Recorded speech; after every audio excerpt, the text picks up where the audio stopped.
to go to the moon in this decade and do the other things, not because they are easy, but because they are hard. Because that goal will serve to organize and measure the best of our energies and skills. Because that challenge is one that we're willing to accept, one we are unwilling to postpone, and one we intend to win.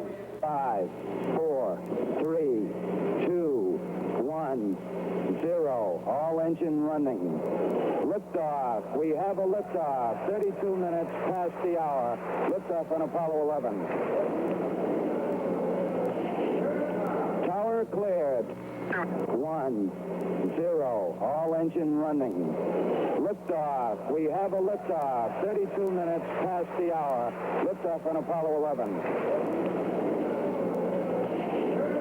Tower cleared. Here we got a roll. Direct from CBS News Space Headquarters at the Kennedy Space Center in color. This is the CBS Evening News with Walter Cronkite and Harry Reasoner in New York. And Eric Sebride at the Kennedy Space Center. Roger Mudd in Washington. Winston Burdett in Rome. Morley in London. George Stevenson in Tokyo. And Bob Simon in Jodrell Bank, England. Good evening. Columbia and the Eagle, the command ship and the space dinghy that make up the historic vessel called Apollo 11. A quarter of the way up to the moon tonight, racing along at thousands of miles an hour. They're slowing down now as this planet, which until today has had an exclusive lease on the human race, tries to pull its prodigal sons back. But it will not. As far as it has given man to see the future, Apollo 11 is to go for man's first landing on another world. Former astronaut Wally Schirra and I have been watching this incredible voyage on a day well worth reliving. It began before dawn with astronauts Armstrong, Aldrin, and Collins at breakfast. Looks like they're still talking business there. Look, they've got a map. That was I think, an Earth orbital map, wasn't it? Maybe it is, and I'm quite sure it's the weather report. We have the world weather put on this orbital chart, and we'll get our weather briefing usually at this time, because from shortly after this, we're suited up, and you can't really look at things as easily like this weather map. Here, it looks as if they're about to come out. Oh, great. Let's listen to the voice of Mission Control here. T-minus 3 hours, 4 minutes, 32 seconds, and counting. Right on time as far as the astronaut countdown is concerned. The prime crew now departing from their crew quarters here at the Kennedy Space Center. Astronauts Neil Armstrong, Buzz Aldrin, and then finally Mike Collins, plus their suit technicians and Director of Flight Crew Operations Deke Slayton now boarding the transfer van for the trip to the launch pad. Normally this trip takes 12 minutes. It's about 12 miles along roads that accommodate traffic at 65 miles an hour normally, and they take about 12 minutes to get to the pad. But this morning it took almost twice that long. Even with all the police escort, they got into quite a little bit of traffic. Radiating from the rocket like a fan of humanity. The most people ever to watch a space launch. Closest on the press site, their cameras jostling for position, 4,000 newsmen, many of whom had never written a space story before in their lives, but they came for Apollo 11. So in the VIP area did dignitaries from all over the world, several hundred congressmen and the Vice President of the United States. And so on the perimeters of this tightly guarded moonport did the people, perhaps 500,000 of them, far more than ever before. History was here. History observed in shirt sleeves and bikinis, history seen from little rented sailboats in the Banana River and from the tailgates of camper wagons in Titusville. History viewed through a haze of smoking charcoal grills. But for 500,000 Americans, staying home and watching was not enough. Across that highest swing arm, 32 stories above the launch pad and into Apollo, Commander Armstrong first, then Command Module Pilot Collins, occupying the outside couches. Lunar Module Pilot Aldrin must wait until his companions are plugged in before he can swing into his seat in the middle. Finally, on schedule to the 1,000th of a second, the end of the countdown. 10, 9, ignition sequence starts. 6, 5, 4, 3, 2, 1, 0. All engine running.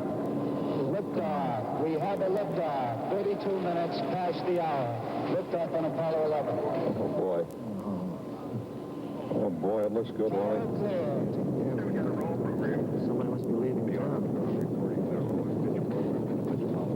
Building shaking. Getting that buffeting we've become used to. What a moment. Man on the way to the moon.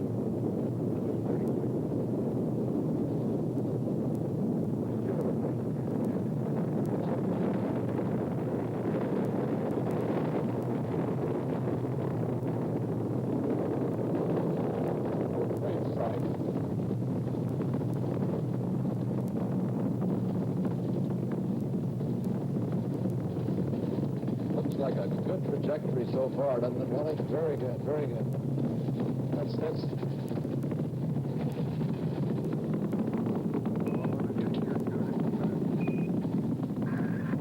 beautiful. Cliff Charlesworth taking a staging status. This is Houston. You are go for staging. Astronaut range 35 miles, 30 miles high. Standing by for the outboard engine cut down now. And this is reporting, this is Jack Riley reporting, the voice of Mission Control. There we go. Staging. Beautiful. And ignition.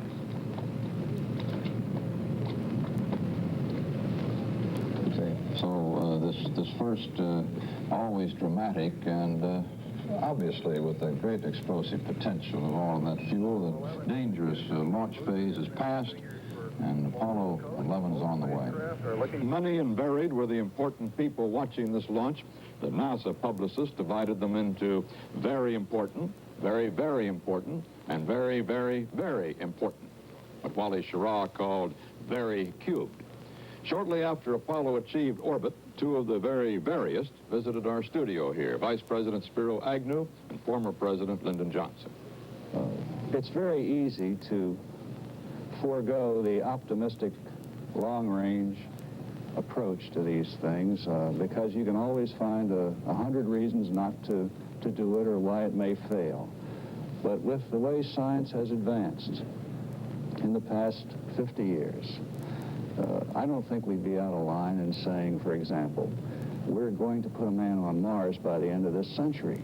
And I think we should do it because based on the rate of progress that we've shown, I think it's possible that even if we don't say it, it's going to happen. I think the people in the country, the average man wants something to look forward to as an objective, as an exciting objective. I know all the objections about the spending of the money, but the space program will probably turn out to be one of our best investments in time. This awesome sight, and as they started to lift off, it just seemed like 500,000 people who'd worked on this program through the years, each of them was there lifting just their all and trying to see that great power go into the skies. And another thought I had was, if we can do all of that in such a short time, I wonder why it is that we can't put that same effort to bring good and peace to all the world. I thought as we went in the sky there this morning of the Space Act itself and its declaration that we were engaged in this endeavor to bring peace to mankind. Dr. Abernathy, what was in your mind just as you saw the rocket lift off? There was a great deal of joy and pride for that particular moment and second. I really forgot the fact that we have so many hungry people in the United States of America. But now I remember them.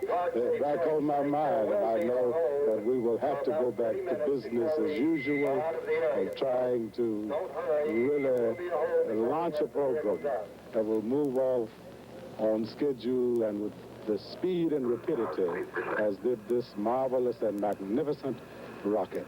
I was one of the proudest Americans as I stood on this soil, on this spot.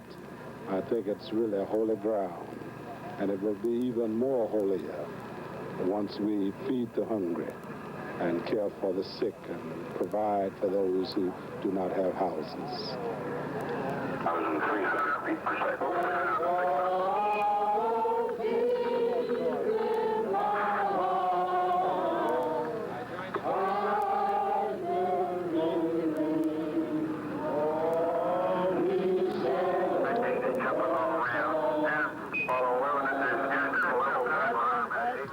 Whether or not we shall indeed overcome on Earth, tonight man is overcoming the sky.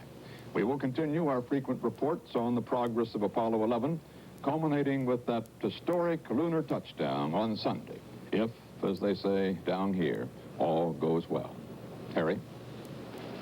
President Nixon has urged government and private employers to give workers a holiday Monday to celebrate the scheduled first walk on the moon. The president, who watched the launch by television with Apollo 8 Commander Frank Borman, said the whole world will want to be with the Apollo 11 astronauts in spirit to share the glory and the wonder. By proclamation, Mr. Nixon ordered many federal offices closed Monday and called upon other employers to take similar action.